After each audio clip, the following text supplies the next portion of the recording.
我的中文不好。谢谢。 For anyone that can just hear Brittany's part, the cameraman is talking to Brittany in Chinese. So we might want to keep this in there.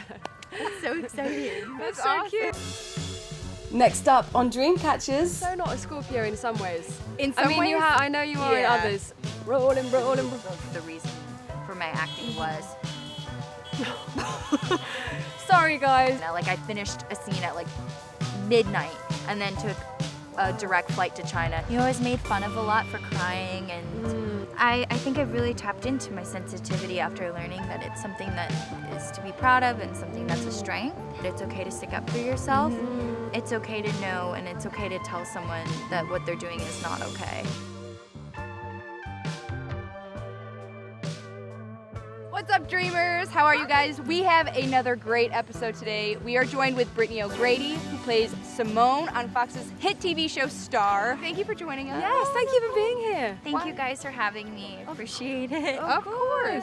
On a show where lots of people recognize you or adore you, like what's the biggest struggle and what's the greatest part of that? Making sure that I'm playing this character responsibly. What do you mean by that? As in, you know, that I think it's really good not to glorify issues, and especially people who have been victims of sexual assault as well, which my character has been through, and just to make sure that I know that I have a responsibility of telling a story, and it's not about me. You know, it's about a story being told and hopefully opening the eyes of other people. And I think, you know, the other thing that's kind of difficult is I'm racially ambiguous on the outside. A lot of people don't know what my race is, but what is your ethnicity? I'm black and white. So my mom's black and my dad's white. Okay. And so I think one of the things that can be a little difficult is people are like, just guess what my ethnicity is. Right. And which is fine. I know who I am. Right. But Do you prefer people ask? I always, sometimes when I'm curious, I find myself being potentially offensive. Like, do you prefer them go, what is your background? You know what I mean? What is your ethnicity? Or do you kind of like, I'd rather you not say anything because it's irrelevant? Oh, no. You know, I feel like my ethnicity is, you know, relevant to who I am and something I'm very proud of. Yeah. So I don't mind people asking, like, what's your background? Or what's your ethnicity? Yeah. I think the only thing I get offended by is if someone says something really offensive. Right. Yeah. Or Okay, sometimes thanks. people are like, oh, you're such a great mix. I'm like, thanks. Yeah, I'm like a mix of like Thanks, a Sophie. Yorkshire Yeah. Terrier and Right. a Good Doberman. Like, what is Yeah, good combination. Yeah, so I think that's where I know, you know, where the intention is, but I'm like, Yeah. You were really young when you moved out here. Yes. So tell us a bit about that process and then how it led up to being on Star. Star. Oh my goodness, it's such a long story. I am from the DC area originally, and I started acting when I was really young. I started acting when I was 4 years old and did, Wow. started really young. I did print work and commercials, and then when I was 16, I decided to graduate early from high school and pursue my career full on. Nice. And I graduated, and 2 weeks later I moved out to LA by myself and started auditioning, and I applied to college, and a week before I was supposed to go, I booked my first television series called The Messengers on the CW, but it got canceled. Oh, no. Yeah, but we had one full season that aired, and that was really cool. And then I went to college, and I heard the show got canceled, so I applied to study abroad in China. And then I got a call for an audition for Star with Lee Daniels and kept getting callbacks, and we got the pilot. And so I dropped out of school. You're not meant to be in school. Yeah, This is no, like yeah, two yeah. times. But I did my last semester of school in China. Like, I finished a scene at like midnight and then took a direct flight to China. So did you feel like a specific draw to China? I've noticed like some people have, like even when they're a little kid, have that draw to be an actor, or was that always in your gut somewhere you wanted to go? No, when I figured out the show got canceled, well, I knew I was always kind of afraid to travel. But my boyfriend, he was planning to study abroad in China. And he's like, well, if the show got canceled, why don't you just come with me to China? When am I ever going to be able to go to China and also be with a group of people that I know and experience a completely different culture? And so I did it, and I took Chinese super seriously, and So you speak Chinese now? just a little bit. Ooh. Can Just we the have a little- basics, yeah. Can we have a little sample? Yeah, sure. I could say, 我是大学生. wow, I you said put I'm the a accent college. and everything. Yeah, I said I am a college student, but I'm not a college student anymore. I know. I keep forgetting you're so young, and I mean it in a respectful way Oh, because you yeah. carry yourself like Very- a woman in her late 20s, really early do. 30s. So I don't know if it's because the industry you had to grow up faster, you were just that way. But Your I always energy is- forget. you have an yeah, I'm old like, soul. oh my Oh, gosh, an you're old I soul. feel like I have an Yeah. old soul. I Yeah. for sure. Totally You're feel very. that. You have a very grounded, stable energy. Thank you. Yeah, very You're welcome. calm. It's true. When I try, I'm very emotional as well. So there's definitely times where it wouldn't be seen as stable because something will happen. I'll just be like, it's the end of the world, and everyone will be oh like, yeah, right. Can we talk about Yes, that? let's go on Let's go. topic. This is for all of the emotional, overly sensitive that we always get branded that crap. yeah. The oversensitive ones, the over-emotional ones, us three. How do you, what's your experience with that, and how do you feel about that, and where does it hold you back in your career? And Or help you. I'm Or help sure. you, yeah. You know, I've been sensitive my whole life. And I feel like everyone who's sensitive would say that. You know, I just Yeah. remember Yeah. being really, really young. But my reaction was always shedding a tear. Yeah. You know, I had a whole bag of emotions. And, you know, I was made fun of a lot for crying. And also, you know, my teachers would have to have talks with my mom about how sensitive I was.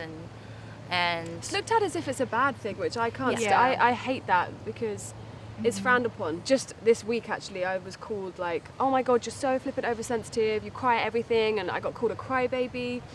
And it's like, well, hang on a sec. Why do you get angry? Why do Yeah. you? My way of expressing myself when someone's hurts me or I feel attacked or anything, my instant emotion is cry, and people can't understand that. sometimes anger is seen as more empowering than crying. I didn't learn till later in my life, and after moving out to California, that's when I learned that I had someone tell me that sensitivity was a gift, and my sensitivity was a gift, and I didn't learn about my intuition until, you know, later in my life, and trusting your gut and trusting your gut about people and situations, and that sensitivity was actually a really good thing. Yeah. And it's an inner knowing as well. It's not just, oh, I cry. It's, oh, I know this, or oh, I feel this. Yeah.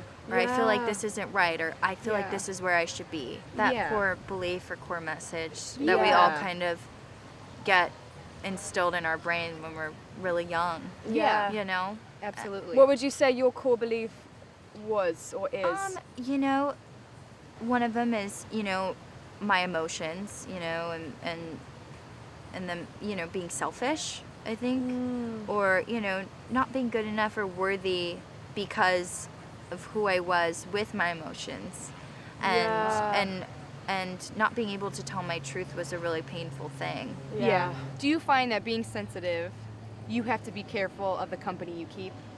Yeah. It's kind of hard because I feel kind of bad, you know, but I think I've really tapped into my sensitivity after learning that it's something that is to be proud of and something that's a strength, and Owning it and claiming it. and becoming a little more introverted. I was so extroverted growing up, and now it's weird. I've become a little more introverted. Like sometimes I really do like staying on the couch.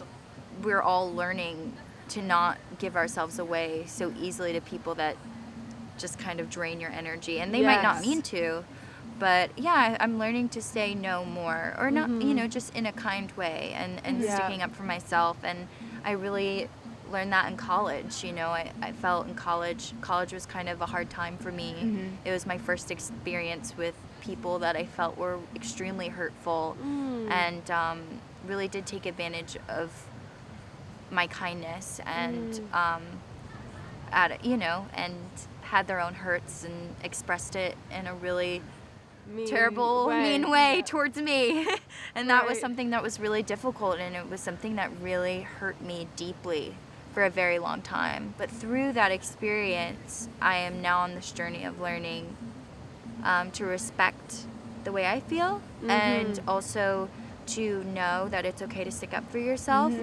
And sometimes it's okay to know, and it's okay to tell someone that what they're doing is not okay. And I think with, you know, you guys being so sensitive as well, I think something that I really yearn for in life over everything is the truth within ourselves, the truth within other people. Yeah. And clarity and truth clarity. is so important. Yeah, especially in our lives and what we want to do and who we want to be around and what we want to do with our lives while we're here. Do you have something really quickly about your skin? Oh yeah, Is sure. that okay? Just because I know that so many women struggle with that. I did all my teens. So Yeah, I know. So I know absolutely. you struggle with some like skin, especially Acne. on camera. Can you like how was Oh, that? How yeah. did that feel? Oh my gosh, it was really hard. It was really hard to struggle with acne. I struggled with it from 18 till recently. I just recently figured out the source of my acne, and I wanted to treat it as naturally as I could and figure out the root of the source. Not just temporary like fixes. Yeah. I mean, I spent a lot of money on facials and seriously considered Accutane. I mean, I was considering a lot of different things, and it was really, really hard. And just to see myself in the mirror, especially with those bright lights and having a makeup artist, and all my makeup artists were incredible on the show, but they have to cover up your pimples, and I could see in this last 2 episodes that aired, I could see my pimples through the makeup, and I was wearing a lot of makeup that episode, and we were working with Naomi Campbell, so that's Doesn't help. Yeah, no. No, And nothing like pressure. Yeah, so I realized it was hormonal, and I kind of, I went through all of these different changes, like changing my diet. I started doing acupuncture. I started doing all these different things, and it was actually a great journey because I learned how to take care of myself Your and what body my and body self-love. loves. Yeah. If Did you you- had one Yes. thing to say to our viewers before we head off, what would you say? I would say self-love is such a long journey, or it doesn't have to be a long journey, but it's doable, and love yourself in the process of trying to love yourself, and which can be difficult. And it's totally okay to be sensitive. That's another thing I just want to put out there, because our topic was sensitivity. Of course. That you're not weak. It's a strength, and it can be overwhelming at times, but it's a beautiful gift. And embrace yourself and embrace who you are and be true to who you are, because everything will fall into place. Beautiful. I just got a little shiver. I know. Yeah. Where, What it's where like. can the viewers find you? Yes. Oh yeah, you guys can find me on Instagram at Brittany O'Grady. Easy peasy. Lemon Awesome. squeezy. Thank you so Thank you much, so much Brittany. for coming Yeah, on. thank you guys. Videographers, we'll see you guys next time. See you guys next time. Yay! Group hugs.